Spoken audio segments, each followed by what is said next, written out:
Hello there, Mad Mike here, and welcome back to the channel. And today we have the unfortunate news that director Joel Schumacher has passed away at the age of 80 due to complications from cancer. Now, if you're not familiar with Joel Schumacher, I think there's a few films of his that are pretty infamous that I think a lot of people are very familiar with, like Batman Forever and Batman and Robin. Um, the latter of which is considered one of the worst superhero films ever made, although I don't necessarily attribute all of that to Schumacher. A lot of that had studio meddling in it, which is why I'm not really going to go over those films, also because it's kind of a negative point in his career. Whenever directors or actors pass away, I like to go over their good films, just because it's kind of look at the good times, that kind of idea. But going back to with Joel Schumacher, he had a lot of success very early on in his career. He did two movies back to back. Well, I shouldn't say back to back, but he did two movies. One, almost immediately right after the other. They were in the mid to late '80s, and those movies were St. Elmo's Fire and The Lost Boys. And The Lost Boys is actually my personal favorite film by Joel Schumacher. I really do enjoy that movie. It takes a very different spin on the whole vampire mythos, and I like the interactions between Corey Feldman and Corey Haim and the actor who plays the older brother. And also you have not Michael Keaton. You have actually Alex Winter is in that too, which is funny because you think of him, you still think of him as like Bill and Ted, but this was well before Bill and Ted. He was also a one of the goons in Death Wish 3. But I was thinking of Kiefer Sutherland, who plays the main bad guy. Again, kind of like what he did in Stand By Me, except now he's a vampire. But and ironically, that movie also had Corey Feldman in it. But here's the thing: is that those early movies really kind of cemented Joel Schumacher's career. Saint Elmo's Fire was a Brat Pack film. It was criticized a lot for the characters being too self-absorbed and too pretentious and this and that and a lot of story elements. But the film did still make money at the box office, and so people definitely still did like it. It's kind of a cult. I would say maybe it's a bit of a cult movie nowadays. A lot of people haven't seen it. As far as if you're a Brat Pack person, and by that I mean people that used to follow people in the '80s, like it was Emilio Estevez and Judd Nelson and Molly Ringwald and Anthony Michael Hall and that crew of people. Basically the Breakfast Club people. For the most part, were the ones in the '80s that they used to call the Brat Pack, and they were in many movies as co-stars together. St. Elmo's Fire being one of them. Now, the story is supposed to take place, with the idea of, these kids that are getting out of college, and it's supposed to be the idea of, they're trying to make their way into life. It's sort of a teen drama, even though they're supposed to be in their early 20s. It's basically, a teen, coming of age type of drama in a really kind of weird part in your life when you've just finished with your actual education. You're trying to go into the real world, which some people do at 18, some people do at 22, some people do at ridiculous ages because of some of the schooling they have to have. But you know, that movie really was kind of. I think he didn't want to do the prototypical Brat Pack movie, which I commend Joel Schumacher for, even though it came back to bite him in the ass with the critics, because he wasn't doing a movie where all the characters had some kind of a redeeming quality like the Breakfast Club. That was kind of a lovable band of misfits. I would call that movie. They all had very serious flaws that kind of made them seem shallow or kind of hollow or two-dimensional. But at the same time, as you go through the movie, you learn that they grow as characters throughout the film, even though it's only supposed to take place over a few hours, because they're literally just locked in this library with each other, and that's all they have, and there's nothing to do for an entire Saturday of detention. So you get that kind of a vibe out of it, but that's a very isolated thing and a very isolated point. And again, they're all supposed to be playing younger characters in that film. They're supposed to be in high school, so it makes sense for them to kind of they all go to the same school. They all know each other extenuously if they don't know each other personally. So it kind of makes sense that they would be able to coexist with each other, especially at that point in time. But after you've gone through college, you're a lot more educated. You think you're a lot more smarter than you are usually, and you're kind of ready to go out in the world. But at the same time, you think that maybe you're a little bit above some of the people that didn't go. But again, that was kind of more common back then when that movie was made, which was 1985. So it was less common back then for people to be going to college as it was later on into the 90s and 2000s and up to now. But they kind of go along that route where it's they're pretentious basically, which again is kind of understandable from the way the character is supposed to be portrayed.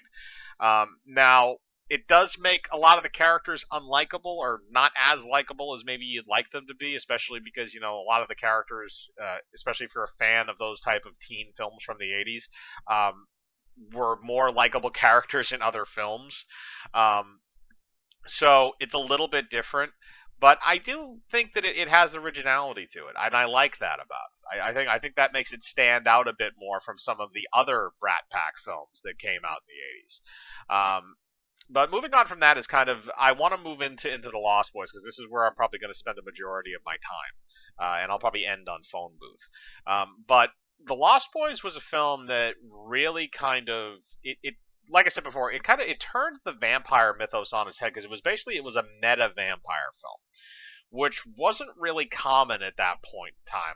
At least not to my memory. I don't think they had really made a film quite like The Lost Boys in terms of its perspective on the vampire mythos. Um, Maybe a little bit with Fright Night or something like that, but I can't remember if Fright Night came after Lost Boys. It might have.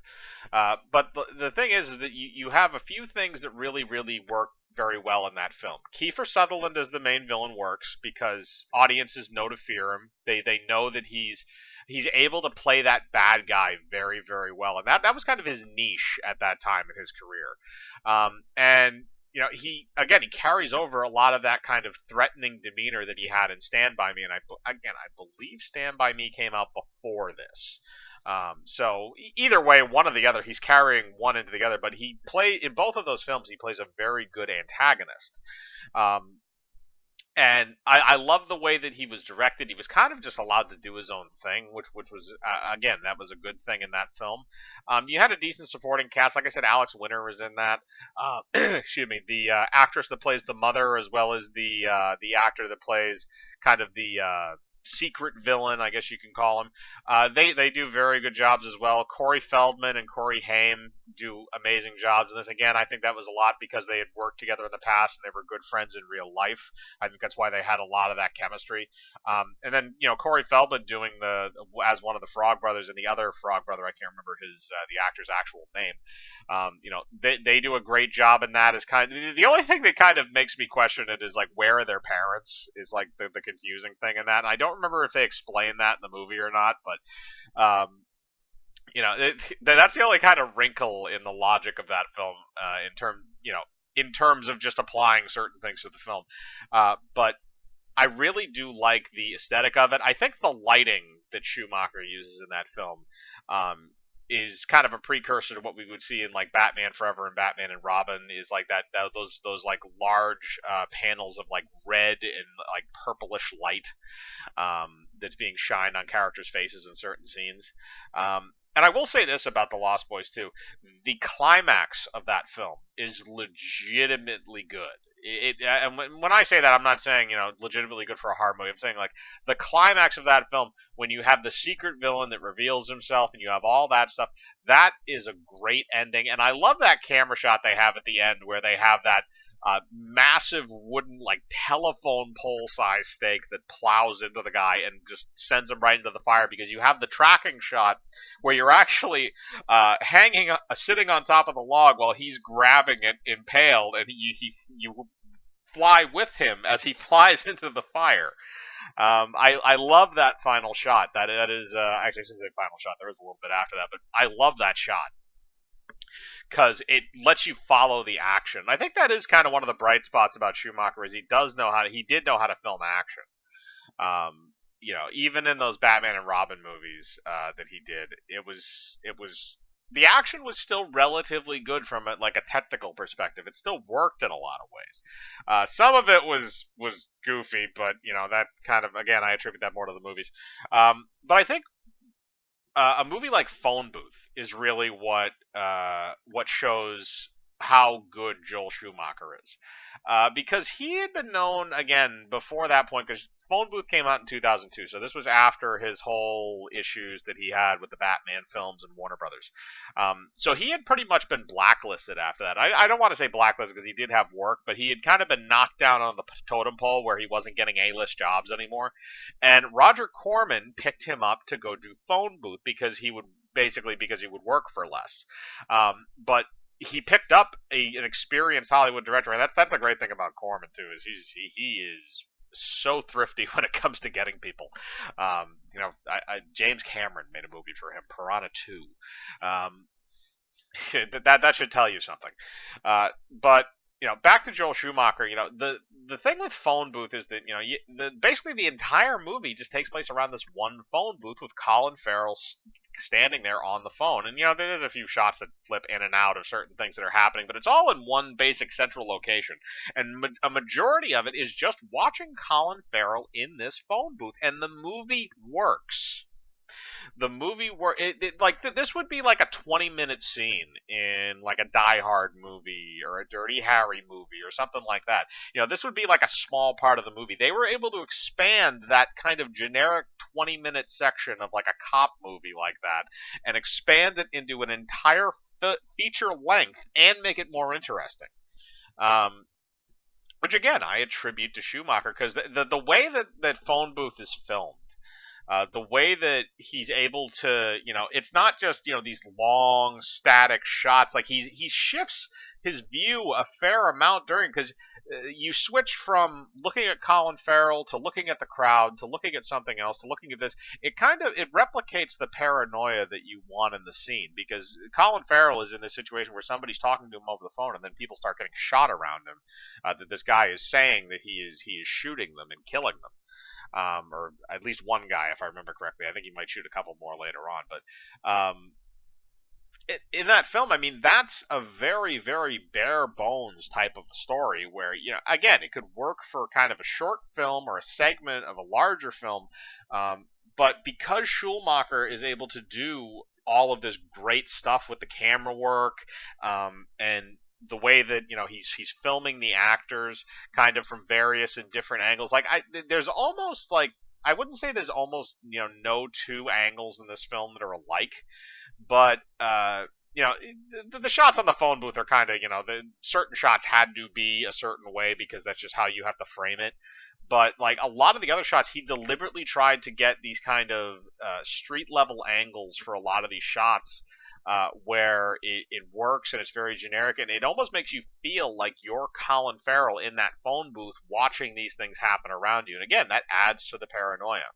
But I think that kind of watching Phone Booth kind of proved to me that Joel Schumacher could still direct films after everything that happened with the Batman films, and he could direct an actual serious film that did not. This is completely different than what he had done before, because there was no comedy really in Phone Booth.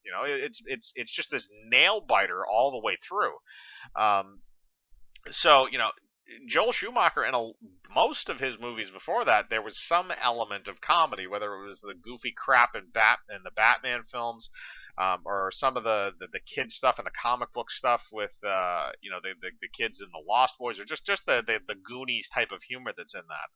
And even going back to St. Elmo's Fire, kind of the snooty, stupid humor that you have in that.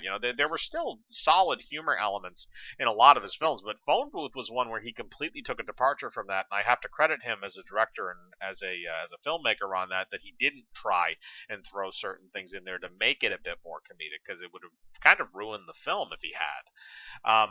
But like I said, I think that movie really cemented him in my mind as somebody who was a director who could do multiple genres, and a director who could do decent things. Because again, I kind of written him off as kind of a one-hit wonder because of his really early success in the Batman stuff. But he went on to do more dramatic stuff. He directed a few episodes of House of Cards, actually, when that series was very new. So I mean, he was still getting work. He had stopped directing in 2013, so he hadn't directed a film in a while. But he was getting older, and it kind of made sense. But it's still sad to see him go, but it's nice to kind of remember the good films from his filmography, and what he was able to do, and what his lasting mark will be with these films. And hopefully, people don't just remember him for a back credit card and bat nipples. But again, thank you again for listening. But in the comments below, I'd like you to put, did you have a favorite Joel Schumacher film? Did you like him as a director? And anything else that you'd like to say, again, as long as it's not disparaging. But thank you again, and hit the bell for notifications, hit the like button, subscribe, and remember, I live my life free of compromise.